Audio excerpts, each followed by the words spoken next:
சற்று முன் கைதாகிறாரா ஜோசப் விஜய்? தட்டி தூக்கும் சிபிஐ. இப்போ தெரியுதா அமைதி ஏன் என்று?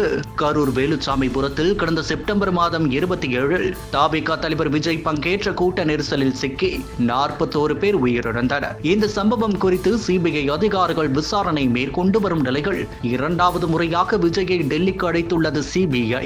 இந்த நிலையில் இன்று நடந்த விசாரணையை அடுத்து விரைவில் விஜய் கைது செய்யப்படுவதற்கான வாய்ப்புகள் இருப்பதாக சொல்லப்படுகிறது. டெல்லி சிபிஐ அலுவலகத்தில் விஜய் கடந்த 12ஆம் தேதி ஆஜரானார். அவரிடம் சிபிஐ அதிகாரிகள் 7 மணி நேரம் விசாரணை நடத்தினர். விஜயிடம் விசாரணை முடியாத நிலையில் பொங்கலுக்கு பின் விசாரணைக்கு ஆஜராவதாக சிபிஐ அதிகாரிகளிடம் விஜய் தரப்பில் தெரிவிக்கப்பட்டது. அதன்படி நேற்று சென்னையிலிருந்து கிளம்பிய விஜய் இன்று காலை விசாரணைக்கு ஆஜரானார். இன்று நடந்த விசாரணையானது கரூர் துயரம் தொடர்பான இன்றைய சிபிஐ விசாரணைகள் பிரச்சாரத்திற்கு ஏன் தாமதமாக சென்றீர்கள் என கேள்வி எழுப்பியது.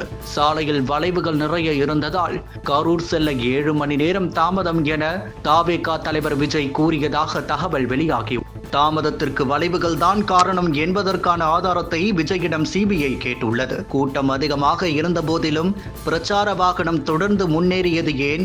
கூட்ட நெரிசல் தொடர்பான தகவல் எப்போது தெரிவிக்கப்பட்டது? எப்போது உணர்ந்தீர்கள்? பிரச்சார வாகனத்தின் மேலிருந்து கூட்ட நெரிசல் ஏற்பட்டதை பார்க்க முடியவில்லையா? தண்ணீர் பாட்டிலை வீசும் போது ஆம்புலன்ஸ் வாகனங்கள் கிளம்பியதை பார்க்கவில்லையா? கரூரிலிருந்து திருச்சி வரையிலான பயணத்தில் கூட்ட நெரிசல் சம்பவம் தொடர்பாக யார் பேசி எந்த தகவலை பெற்றீர்கள்?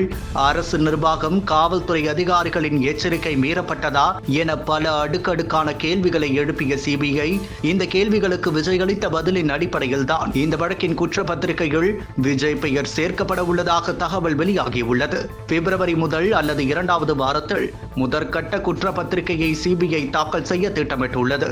குற்றப்பத்திரிகை தாக்கலை அடுத்து விரைவில் விஜய் கைது செய்து விசாரணைக்கு உட்படுத்தலாம் என்றும் கைது செய்யப்பட்டால் டெல்லி திகார் சிறைதான் என்றும் கூறப்படுகிறது. இன்று விசாரணையில் விஜயுடன் டெல்லிக்கு சென்றது தேர்தல் வியூக அமைப்பாளரான ஜான் ஆரோக்கியசாமி சென்றதாகவும் அவரிடம் தனி அறையில் விசாரணை நடந்ததை அடுத்து தாவேகா பொதுக்கூட்ட மாநாட்டிற்கு வெளிநாடுகளிலிருந்து பல கோடி நிதி பெற்றது அம்பலமாகியுள்ளது. பல பத்திரிகையாளரும் விஜய் ஜான் ஆரோக்கியசாமியின் பேச்சை மட்டும் கேட்டு செயல்படுவதாகவும் கடந்த முறை விஜயிடம் நடந்த விசாரணைகள் ஜான் ஆரோக்கியசாமி பெயரை பல முறை விஜய் சொன்னதை அடுத்து விசாரணை ஜான் ஆரோக்கியசாமி நோக்கி சென்றுள்ளதாம். விஜய் கிறிஸ்தவர் என்று இருக்கையில் அவருக்கு நிதி எல்லாம் வெளிநாடுகளிலிருந்து கிடைப்பதால் கிறிஸ்தவ மிஷனரி தான் விஜய்க்கு ஆதரவாக இருப்பதாக கூறப்படுகிறது.